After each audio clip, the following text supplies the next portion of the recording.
చేస్తా ఉన్నారు. ఏ సర్వే వైఎస్ఆర్ కాంగ్రెస్ పార్టీకి ఇచ్చిందో నేను మీకు చదివి వినిపిస్తాను. ఇండియా టీవీ సిఎన్ఎక్స్ వైఎస్ఆర్సీపీ గెలుస్తుందని ఇచ్చారు. ఈ మధ్యన చేసిన సర్వేలు ఇవన్నీ. టైమ్స్ నౌ ఈటీజీ వైఎస్ఆర్సీపీ గెలుస్తుందని ఇచ్చారు. లోక్ఫోన్ వైఎస్ఆర్సీపీ గెలుస్తుందని ఇచ్చారు. పొలిటికల్ క్రిటిక్ వైఎస్ఆర్సీపీ గెలుస్తుందని ఇచ్చారు. జన్మత్ పోల్స్ అని వైఎస్ఆర్సీపీ గెలుస్తుందని ఇచ్చారు. డెక్కన్ 24/7 వైఎస్ఆర్సీపీ గెలుస్తుందని ఇచ్చారు. టైమ్స్ నౌ నవభారత్ వైఎస్ఆర్సీపీ గెలుస్తుందని ఇచ్చారు. ఎలక్షన్స్ వైఎస్ఆర్సీపీ గెలుస్తుందని ఇచ్చారు. ఫస్ట్ స్టెప్ సొల్యూషన్స్ వైఎస్ఆర్సీపీ గెలుస్తుందని ఇచ్చారు. ఇండియా అనాలిటికా వైఎస్ఆర్సీపీ గెలుస్తుందని ఇచ్చారు. పోల్ స్ట్రాటజీ గ్రూప్ వైఎస్ఆర్సీపీ గెలుస్తుందని ఇచ్చారు.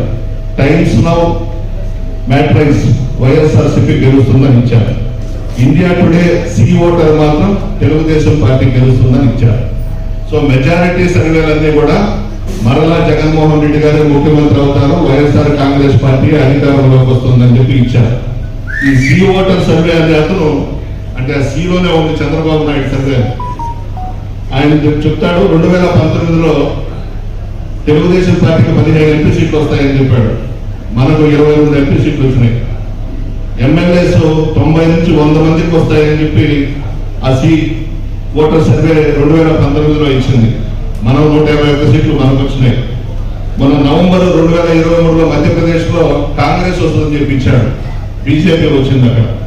అందువల్ల ఈ ఒక్క సర్వే తప్పించి చంద్రబాబు నాయుడు చెంచా అయినటువంటి ఆ సర్వే తప్పించి సి ఓటర్ సర్వే తప్పించి మొత్తం సర్వేలన్నీ కూడా మనకి అనుకూలంగా ఇచ్చినాయి. అందువల్ల ఖచ్చితంగా ఈ రాష్ట్రానికి మరలా జగన్మోహన్ రెడ్డి గారే ముఖ్యమంత్రి కాబోతున్నారు. నా సర్వే కూడా చెప్తాను. బీజేపీ, తెలుగుదేశం, పవన్ కళ్యాణ్ కలిసి పోటీ చేస్తే మనకు 117 సీట్లు వస్తాయి.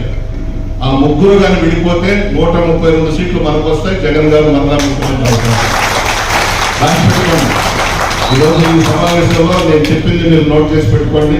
ఇదే జరుగుతుంది. ఎన్ని శక్తులు ఒకటైనా సింహం సింగల్గానే వస్తుంది. ఏమి చేయలేదు జగన్మోహన్ రెడ్డి గారిని, వెంట్రుక కూడా పెరకలేదు. సంక్షేమ పథకాలు ఇచ్చినాం, అనేక పథకాలు ఇచ్చినాం, బ్రహ్మాండంగా ప్రజల్లో తిరుగుతున్నాం. ఎప్పుడు కూడా ఇళ్లలో కూర్చోలేదు. అంతలో కరోనా టైంలోనే నాయకులు కానీ, కార్యకర్తలు కానీ, అధికారులు కానీ అందరం కూడా ప్రజల మధ్య ఉన్నాం. పత్రికా విలేకరులు అందరం కూడా ఎక్కడా వెనకడం వేయలేదు. మన ధైర్యం అదే. ప్రజలకు అండగా ఉన్నాం, ప్రజలకు సంక్షేమ పథకాలు చేశాం, అన్ని కార్యక్రమాల్లో భాగస్వాములైనాం, అందరం మధ్య ఉన్నాం. నా సంగతి మీకు తెలుసు. ఒక ఎమ్మెల్యేగా కానీ, ఒక మాజీ మంత్రిగా కానీ నేను ఎప్పుడూ వ్యవహరించలేదు.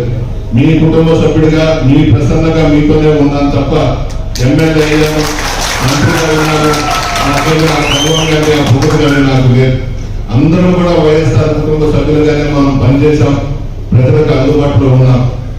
మీ అందరి ఆశీర్వాదం నాకు ఉండాలని చెప్పి కోరుకుంటున్నాను. అదేవిధంగా ముఖ్యమంత్రి గారు ఎంపీగా ఎవరిని నియమిస్తారో ఆయన్ని కూడా మనం ఆశీర్వదించాల్సిన అవసరం ఉందని చెప్పి తెలియజేస్తూ, దయచేసి చిన్న చిన్న మనస్పర్ధలు ఉంటే వదిలేయండి. పార్టీ అనేది ముఖ్యం. మరలా జగన్ గారిని నా కుర్చీలో మనం కూర్చోబెట్టాలి. అందరూ కూడా కలిసిమెలిసి చిన్న చిన్న మనస్పర్ధలు కూడా వదిలేసి ఎన్నికల్లో అందరూ కష్టపడి పనిచేసి ఆశీర్వదించాలని కోరుతూ